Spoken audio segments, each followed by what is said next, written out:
Hi everyone, today I've got the absolutely amazing Mira Morningstar with us. Mira, please could you introduce yourself and share how you were drawn to Avalon? Hiya, I'm Mira Morningstar, and I've lived in Glastonbury, Avalon for about 8 years now, I think, coming up to 8 years. And my mother found this place back when we still lived in Germany, when I was a child, and she's very spiritual. So she took us here for a holiday when I was about 13 years old, and I didn't want to leave. It was so beautiful. I felt at home immediately, and so many years later, now we're here. So I'm very grateful every day that goes by that we're still here. In so much of your beautiful, beautiful music, you share wisdom and magic and love from the natural world and the unicorns and the elementals. And I just wonder, how has living in Avalon played its part or had an influence on your spiritual practice and path? Oh, I think Avalon, with it being the heart chakra, as people say, of our planet, I do feel so many things are amplified here, also in terms of manifestation. So I like going up the tour to connect with the land, the ancient land, and it feels almost like when you're on the Glastonbury tour, it feels like it's the best place to push your wishes and your intentions out into the world, and to center yourself. So I end up meditating a lot on there when it's not too windy and I don't risk being blown off. And I do think Avalon really has this special type of energy where it can go either way. It's just intense, I think, and both sides to the coin. It can be intense in a good way and intense in a bad way, and it's up to us what we focus on and which way we go. So I definitely feel like we've got everything is hugely amplified here and just more intense, but in a good way for me.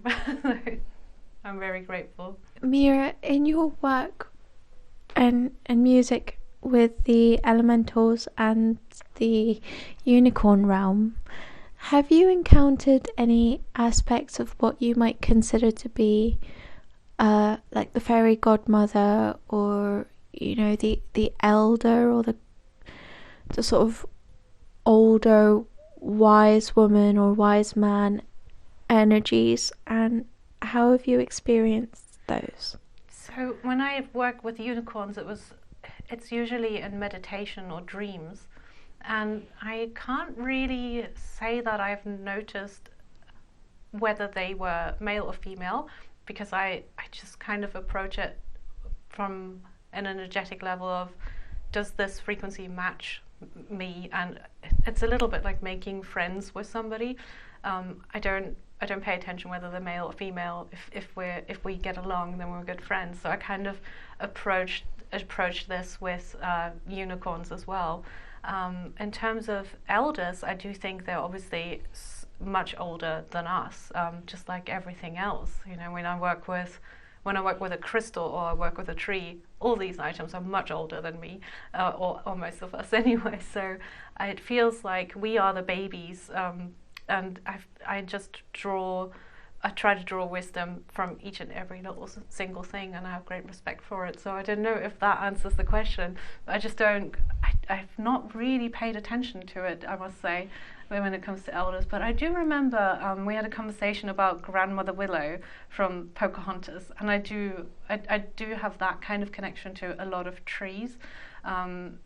It could be a grandfather willow as well sometimes, but I do feel energetically held by nature. And I think in terms of feminine and masculine aspects, I often feel like it's just both. I can't really differentiate myself when it comes to it myself. So that's how I do it. Kind of putting you on the spot here, because it's a question that I only really thought of now. Okay. But I wonder, how do you feel that Avalon, and like having lived in the community of Glastonbury for so many years, do you feel like that's shaped or changed the course of your music and your musical career? And how do you feel that living in Avalon inspires you? Oh, that's a really good question. I love that you came up with that just now. So my musical background is actually rock music, and kind of it had a lot of punky elements. So it is so different to what I create now. And just before moving to Avalon, I had a very traumatic experience where somebody held one of these air horns to my ear, and I think they thought it was a prank. I just finished my music mastering course at the time, and I was in the process of moving house here, and everything, it was a very dark patch in my life because my best friend at the time was also was diagnosed with stage 4 lung cancer. So with a house move and everything, and the pain and the struggle, I was a complete mess.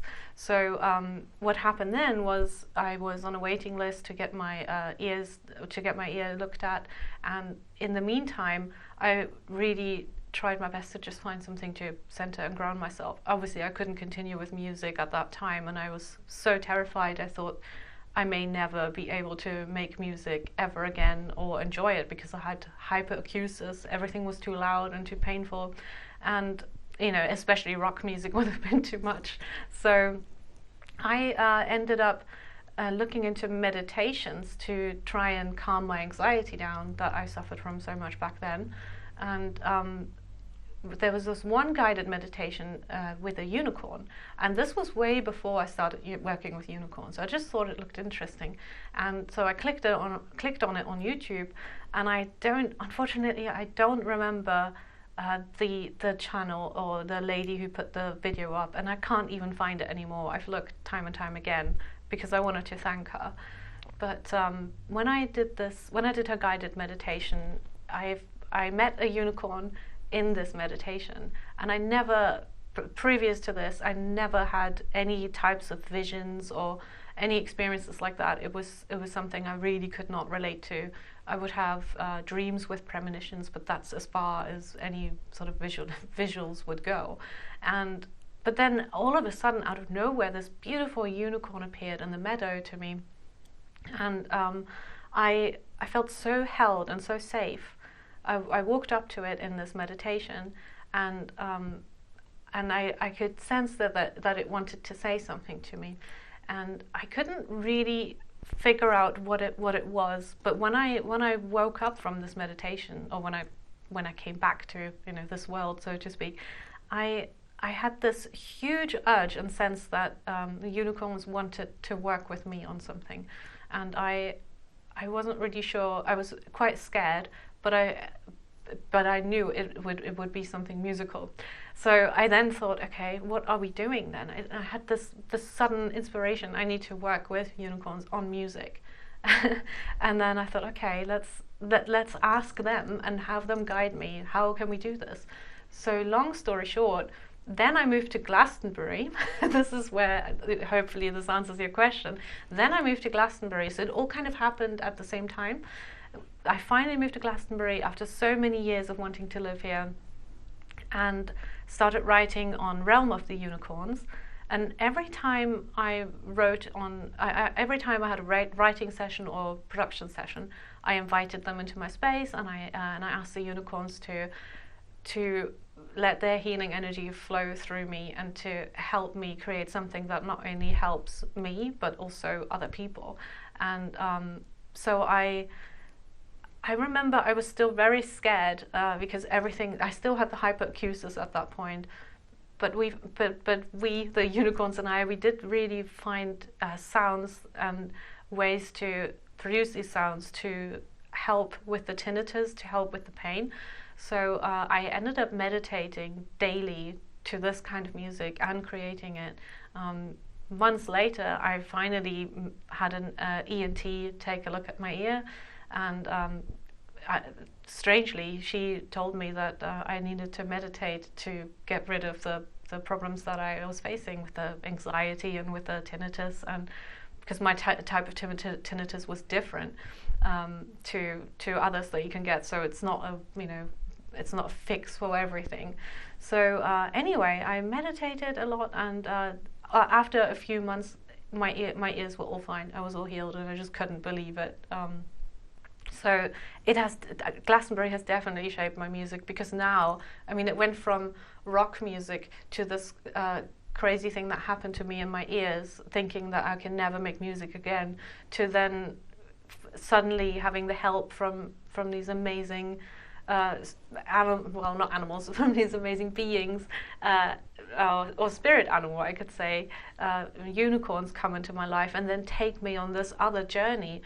This is really what it felt like, and suddenly I'm making ambient music that helps people heal and escape to another realm, you know, because sometimes we all need that. We all need a little bit of escapism to then come back and face reality again, and feel stronger and more nourished and you know, awakened and rejuvenated and all that. So that's how Glastonbury's definitely helped me, and it's such an inspiring place anyway for any kind of artist. You know, if you're, whether you're an illustrator or you like pottery, or you like creating jewelry, I think there is inspiration here for absolutely everyone. And I'm just so honoured to be able to work here.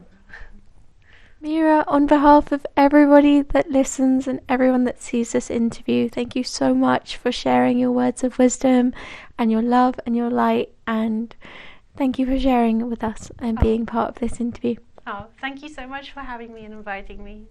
Lots of love. Bye.